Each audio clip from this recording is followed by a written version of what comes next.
Welcome to the Listening Lounge. I'm Abby, audiologist and business owner of Hobsonville Hearing. One of the best parts of my job is the incredible people I get to meet every day in the clinic.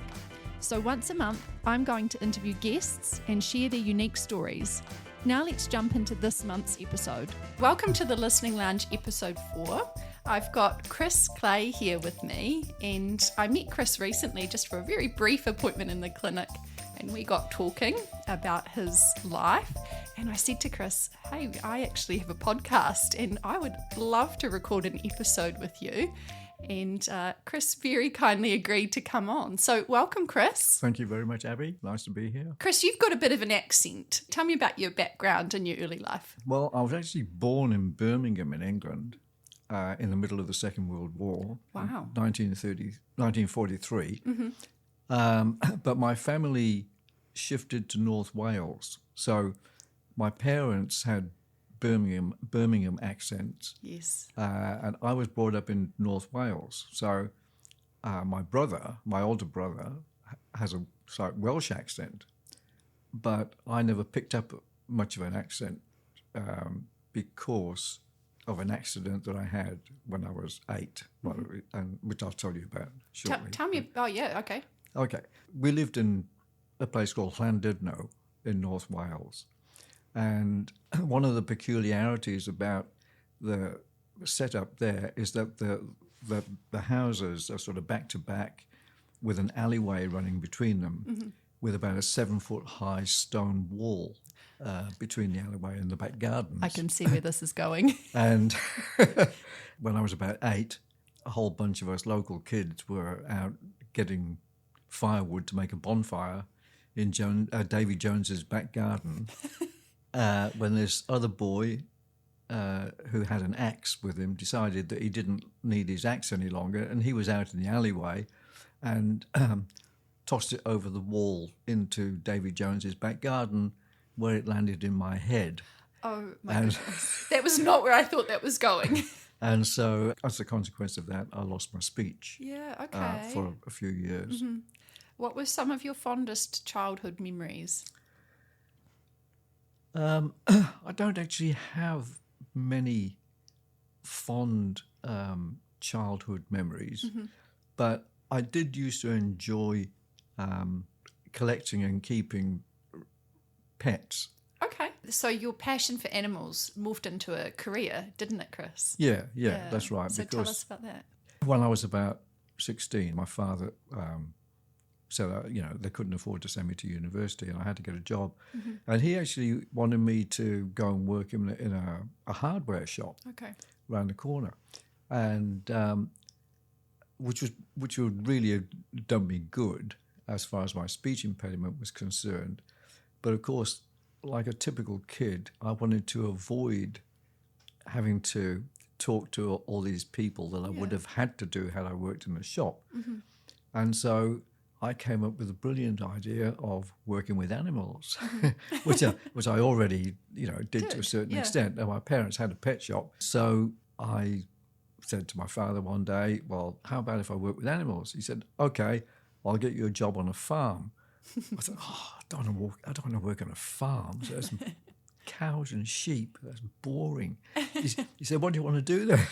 I said, well, how about a zoo? And of course, I lived in North Wales. And although there's a zoo there now, I believe, that they didn't have any zoos in North Wales at that time. And so he said, so I said, well, I'll have to move to England then. And he said, okay. So let's see if we can get you a job in a zoo in England.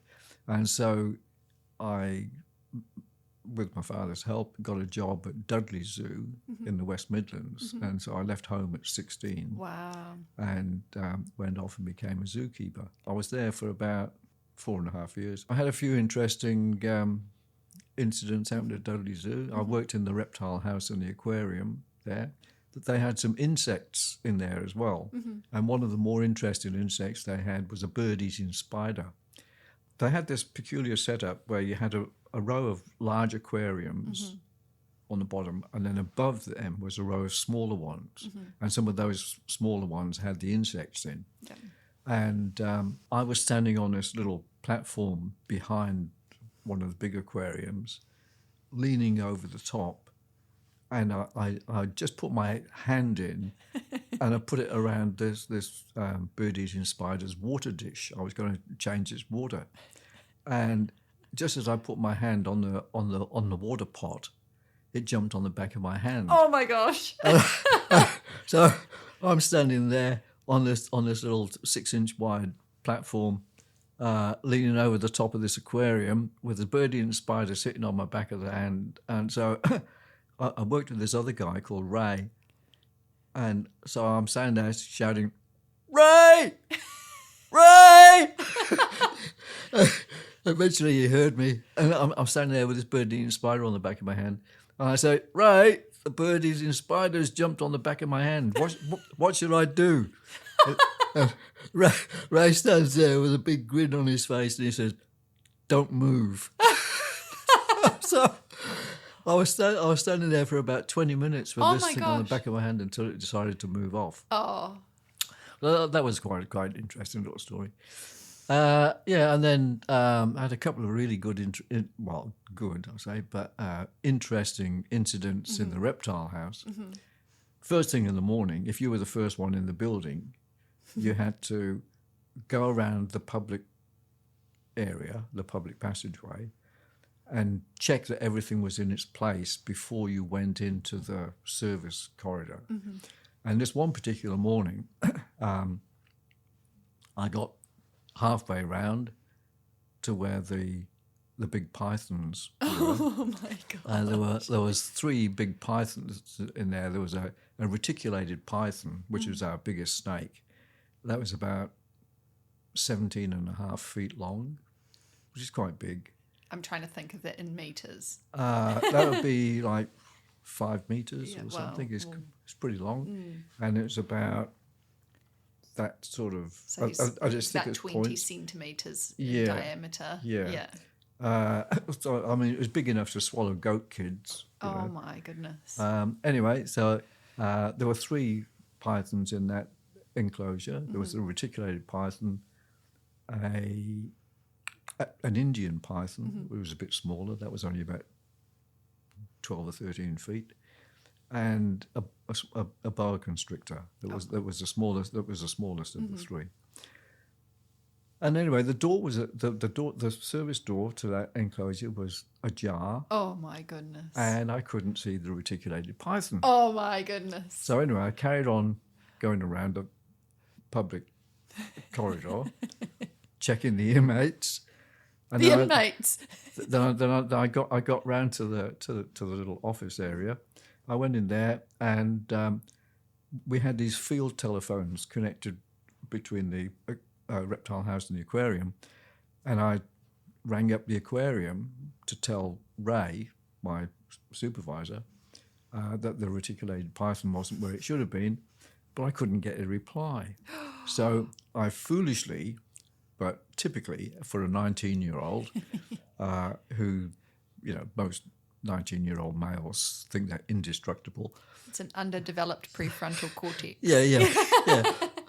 So I, was in a little office, and I thought, I'll just go and have a look and see if I can find this python. And so I went into the service corridor. Now, it's quite a big snake, I mean, it takes quite a bit of room. And I looked everywhere. I couldn't see the damn thing anywhere. Oh, my gosh. And then finally, I looked upwards, and it occurred to me, because in the reptile house there, it was all heated, of course, because of the reptile. So it was kept at about 80 degrees Fahrenheit. Mm-hmm. And so we had 2 water tanks in there, so that the water that we used for putting in pools and things didn't have to pay to be heated, because it was just sitting up there in these in the centrally heated area, and there were quite big tanks. I mean, bigger than this table, and up on platforms. And so I thought, I wonder if he's got there. So I went and got the stepladder. Oh my gosh! I went and got the stepladder. I came, and checked the first tank and it wasn't in there, so I moved up to the other end of the corridor and checked the second tank. And I looked over the edge and into the tank, and there he was in the water, you see. And then this is where I was stupid. But I just went and got a pair of gauntlets, big leather gauntlets. And I thought, I'm sure I can get him back into his cage. This is the biggest python that lives in the zoo. Yeah. Oh. So, which is a stupid thing to do. But anyway, I when I got these leather gauntlets and I put my... Dove your hand in. Yeah, dived my hand in, grabbed him round the back of the head. Yeah. And started hauling him out. Oh. Now, of course, it's like 17 and a half feet long, so it's a pretty silly thing to do. But anyway, I started descending the ladder, hauling on this python, and of course, then he got his tail out, and he got his tail wrapped around something to give him some support, and he started pulling me back up. So then, things started getting a bit serious. But what actually happened was he managed to flick the middle section of his body out. Mm-hmm. And as luck would have it, this middle section of his body, well, 4 or 5 feet of it, landed in between the bottom piece of wired glass in a set of louver windows that was up there, and a piece of angle iron that ran along parallel to the bottom sheet of glass, but it was about 4 or 5 inches away. And then sort of contracted that section of his body. He didn't know what he was doing, of course, but what actually happened was that even though it was wired glass, it was, strengthened glass, that just shattered. Mm-hmm. And then he got the whole back part of his body out onto the flat roof of the building. Oh, my God. And, of course, by this time, the sun had come up and, there was like 8 or 9 feet of him out on the roof. Oh, my God. Getting warmed up. Yeah. So he was becoming more energetic. Oh, my gosh. I was getting more tired.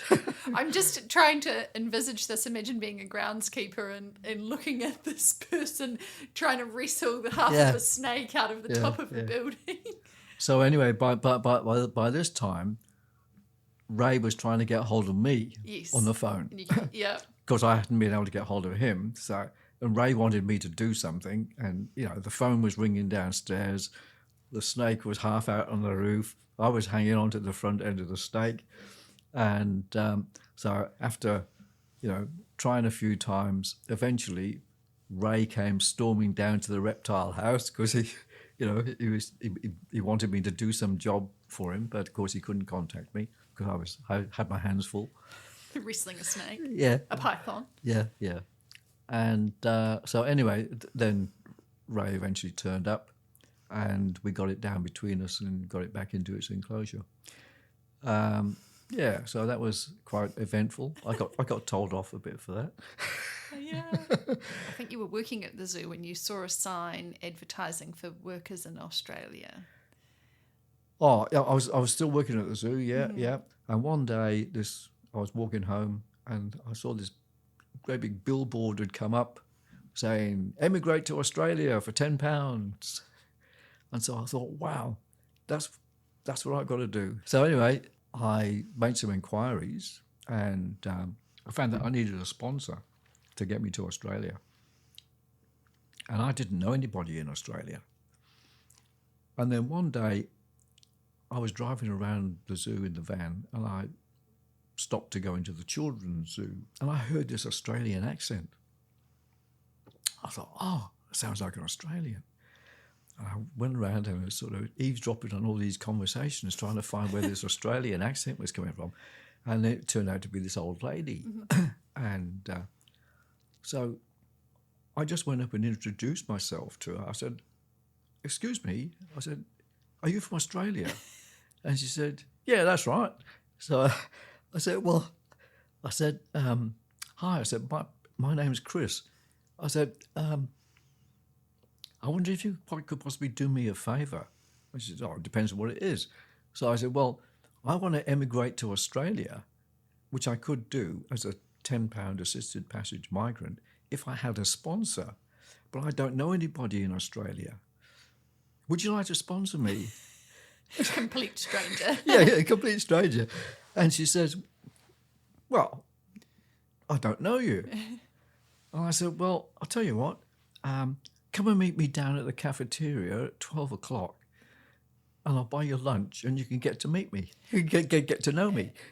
But so what did sponsorship involve? Did she have to pay for you? No, or she didn't. She didn't have to pay for anything, but she had to vouch for you. Vouch for me. Yeah. So, I took her to lunch and we got to know each other a bit. And then after the end of the conversation, by the end of the conversation, we got to the point where she said, well, I'll have to talk to my son about it because he lives with me.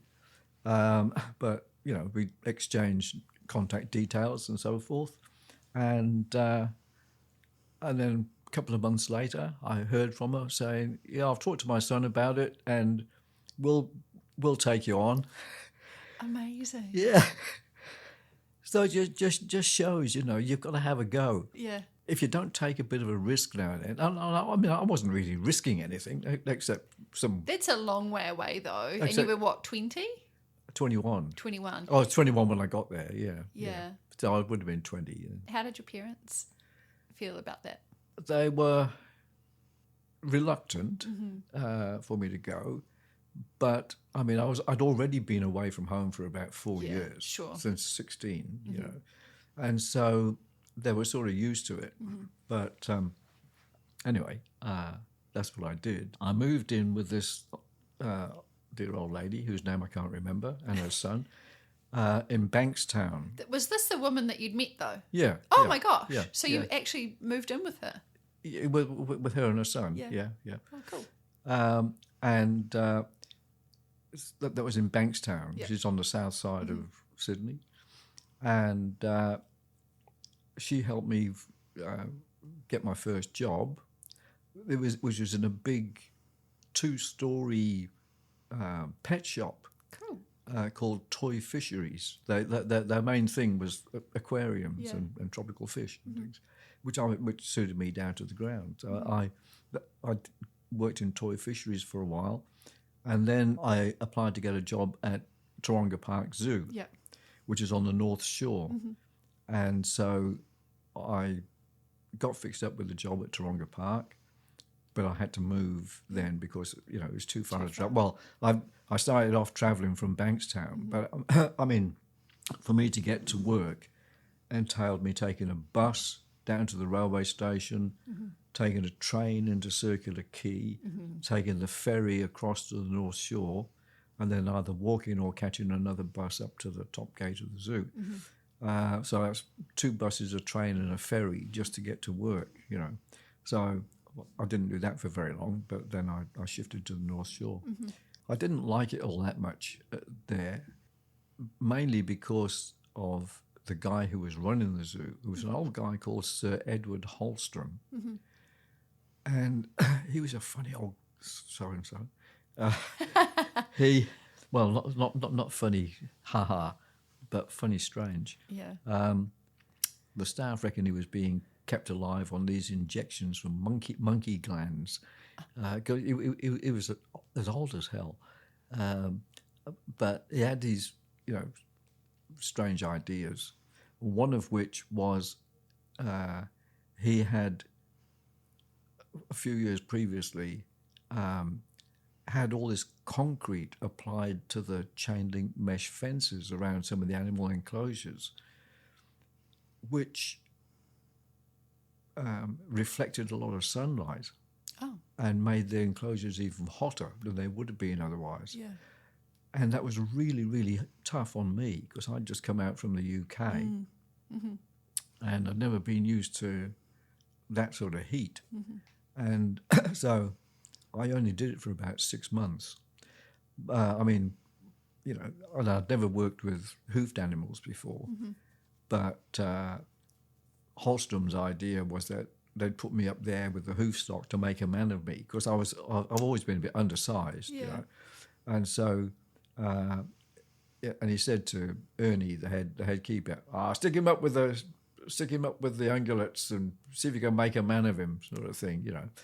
And so that's why I ended up there. It was hard work, but it did me good, you know. But it did me good in some ways. When I left, I was by that time I was boarding with 2 or 3 other guys, and these other 2 guys and myself got a Volkswagen combi van, and we went around Australia on it. So, or in it. Yeah. Well, we didn't go all the way around. We just went from Sydney down through Victoria, South Australia, up through Coober Pedy, Alice Springs, up to Darwin, then back down and across Queens, down to Tennant's Creek, then across to the coast, and then back down the coast to Sydney. So we got most of the way around Australia, but we didn't get to Western Australia or Tasmania. And then I did a couple of other jobs. When I got back to Sydney, I didn't have any money. I think I had about £10 or so. How long did you travel for? Oh, it was only just over a month. Oh, cool! That's a lot of miles to go in a Yeah, month. it is. But we did it. It was a bit over a month. Might have been 5 or 6 weeks or something. But and then when I got back, I didn't have any money left. Only about £10 or something. And so I desperately needed some money, and so I saw this advert for becoming a door-to-door salesman. It didn't say door-to-door salesman. It said become a representative for the Caxton Publishing Company. So in other words, I was flogging encyclopedias door-to-door. Oh my gosh, that's so funny. My dad did that too. Yeah. He was an encyclopedia salesman. Yeah. I'll tell you what, I learned a lot from it. One of the main reasons I did it was because they gave you an advance on your pay. Nice. Well, you didn't get paid. You earned commission. Yeah. But they gave you an advance anyway. So that gave me some money.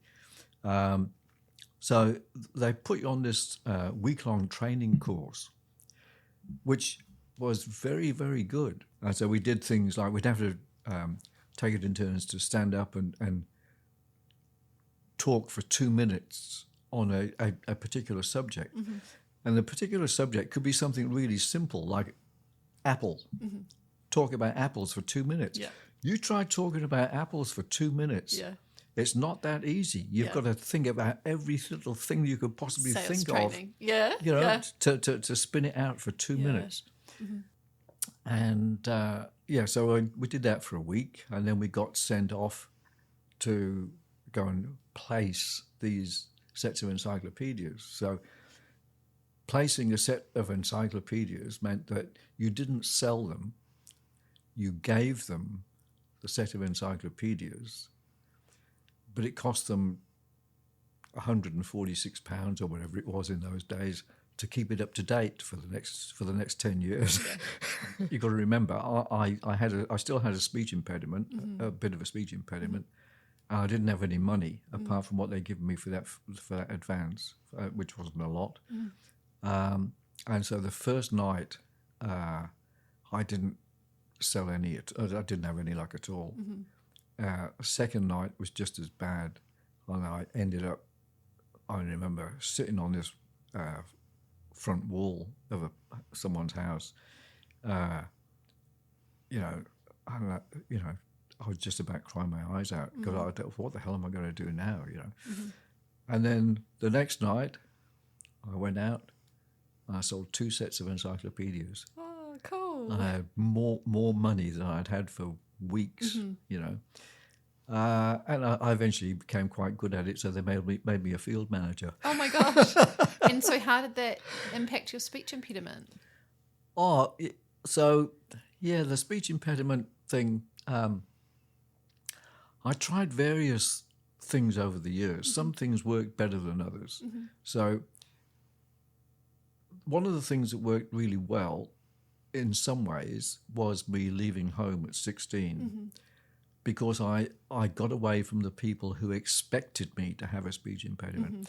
So one of my problems earlier on, I realized in retrospect, was the fact that my parents, because my parents had a shop, I knew literally hundreds of people. And people, when they get a look of recognition on their face, they are conveying that they recognize certain things about you. And I always knew that when people recognize me, one of the main features they recognized about me was the fact that I couldn't talk properly. You know, and I could always see that in their face. And so that made it even worse, you know. So getting away from those people who expected me to have a speech impediment did me a lot of good. I did other things, like, you know, when I was younger, I took up yoga breathing exercises. I can't imagine a little boy doing yoga in the 1950s. Oh, I did it from a book I got out of the library. And then I took up smoking to try and help to try and help. You know, I did all sorts of things. Yeah. But the one thing that did do me more good than anything else, I think, after I did my stint as a door-to-door salesman, I moved to Adelaide with another guy I was flatting with, and got a job at Adelaide Zoo. And one of the guys I worked with was a guy called Leon. And at morning tea one day, I'd been stuttering a bit, and Leon said to me, "Hey, Chris," he said, "have you ever thought about taking up playing a wind instrument to help with your breath control?" I said, "No, I haven't." He said, "I think you should." I said, "Oh, good idea. What do you think I should play?" And he said, "How about the clarinet?" So I guess, "Oh yeah, okay." So we went and found a music shop, and I bought this old second-hand clarinet that had a crack in it. That was so that's why I got it cheap. Do you remember how much it cost? Not offhand, but it was an old wooden one. It had been a good clarinet in its day, but unfortunately, wooden clarinets are prone to splitting. So it had a split that went right through the A key. That was so it still played all right at that stage, but it was, you know, destined to have a short life thereafter. So anyway, I bought that, and I had a couple of lessons from a very, very good clarinet player called Maury Ledouf, who used to play for the radio and everything over there. And then a few weeks later, I was at work one day at the Adelaide Zoo, and the boss came round with a letter that had come from a guy called Murray Roberts, who was a zookeeper in Wellington Zoo, New Zealand. Wow. And Murray Roberts wanted to swap jobs with an Australian zookeeper for a year. And I'd already been talking about moving on from Australia and going somewhere else. And so my boss came round one day with his letter, and he said, "Here, Chris, read this." He said, "There's a guy over in Wellington Zoo, New Zealand, who wants to swap jobs with an Australian zookeeper." He said, "Would you be interested?" I said, "I don't know. I never really fancied New Zealand." We won't take offence. So he said, I said, "I've heard New Zealand's a great place. Think about it." So I thought about it, and then decided to swap jobs with Murray Roberts. And so I ended up over here. He ended up over there. And so I came to New Zealand initially only going to stay for a year, but then I met my wife, Jenna, who lived in Wellington, and so we got married, and I've been here ever since. Tell the listeners more about your music career. So you worked in a zoo for 30 years. I worked in 5 zoos. 5 zoos for over about 30 years. About 30 years. And then you are working in music at aged 81. Yeah, So, I'm still playing at a couple of bands and doing a bit of private teaching. Yeah. So tell the listeners about your music career. Well, that came about in quite an interesting way. I was working in Auckland Zoo, must be more than 30 years, because I was 48 when the Auckland did their first amalgamation of small local boroughs. You used to have all these tin pot little places like Mount Eden Borough and all these tiny little places. I'm not sure about Mount Eden actually, but all these other funny little places. Glen Eden, I was thinking of, like, you know, it had its own little borough and all sorts of places. There were dozens of them all over Auckland, and they did this big amalgamation about 30 odd years ago, where they got rid of a lot of these duplicated jobs, you know, all the back office jobs and all that sort of thing. And so when they did this amalgamation, they actually wanted to make about 800 staff redundant. And I wasn't being made redundant, but I actually applied for voluntary redundancy.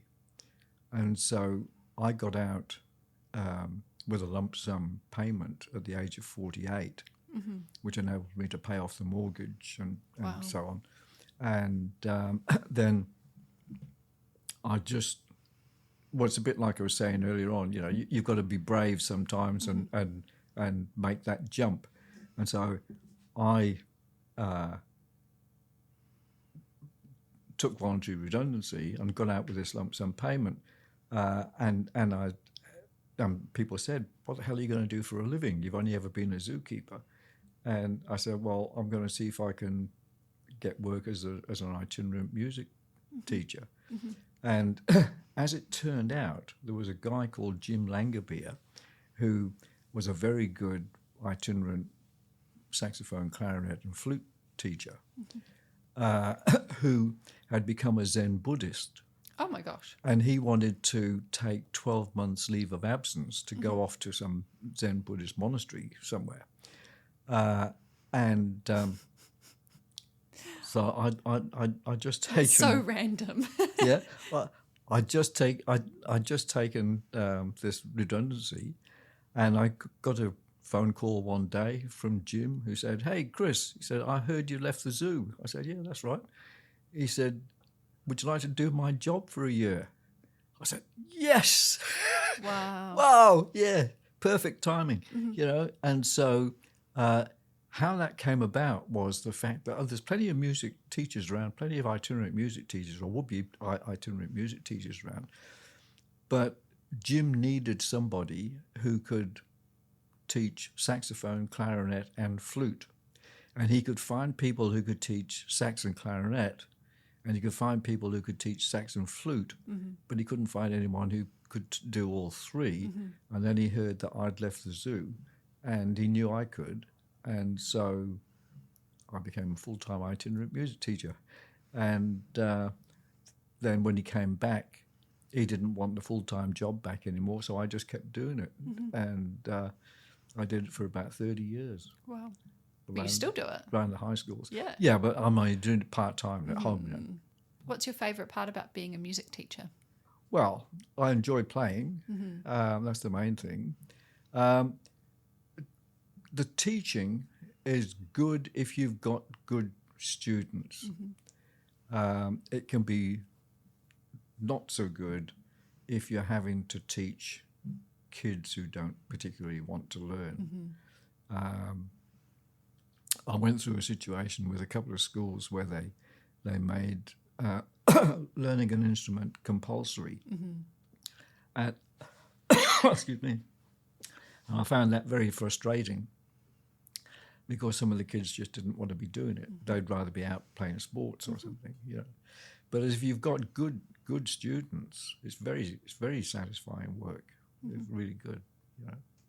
And not all the students are kids. I mean, my oldest student currently is 88. Oh, cool. He's learning alto sax. Fantastic. And and people take up music for all sorts of things. Yeah. Like, I mean, the reason I took up music, as I said before, was to help my speech impediment. And it worked, Yeah, clearly. worked really well, yeah.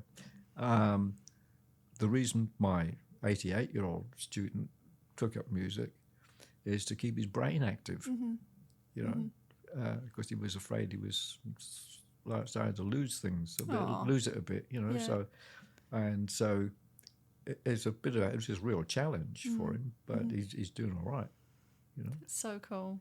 What are some of the most important lessons you've learned over the years? Life lessons. Life lessons. Well, You've sort of named a couple. yeah. Yeah. I think basically doing what needs to be done when it needs to be done. So not procrastinating if you can avoid it. Being willing to take a risk here and there.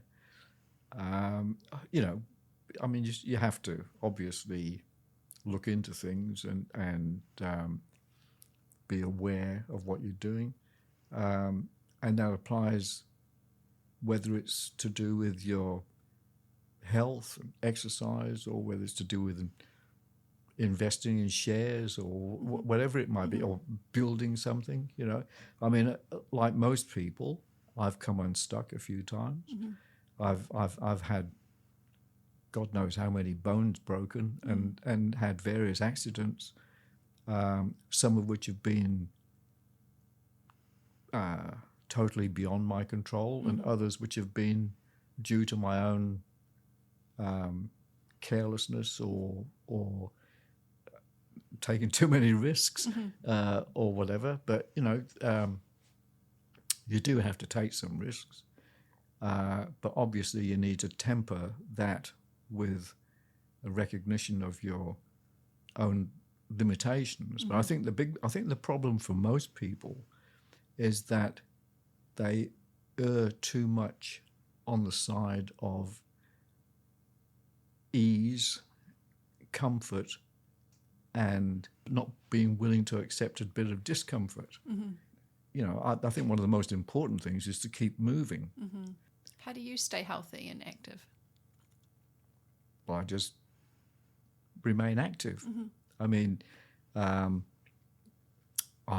have a whole set of exercises that I do before I get out of bed in the morning. Wow. You're putting me to shame, Chris.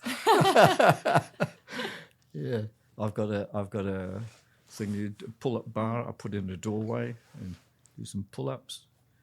Maybe your third career could be a personal trainer. Far out. And I do yoga twice a week, play golf a couple of times a week. Oh, cool. Oh, and then I do a lot of work in the garden, a bit of house maintenance, and all the usual sorts of things. Yeah. You know. What hopes or aspirations do you have for the future, both for yourself and for the world? Well, for myself, I'd like to keep living a bit longer. Great. Fantastic. I'd like to be able to enlarge my social circle. I don't use social media to a great extent or anything like that, but my circle of personal friends I would like to enlarge. For society as a whole, well, I hope that society will head in the direction that I was just talking about and becoming more inclusive and start to recognize the need for all of us to be able to work together to enable society as a whole to function harmoniously. Yeah.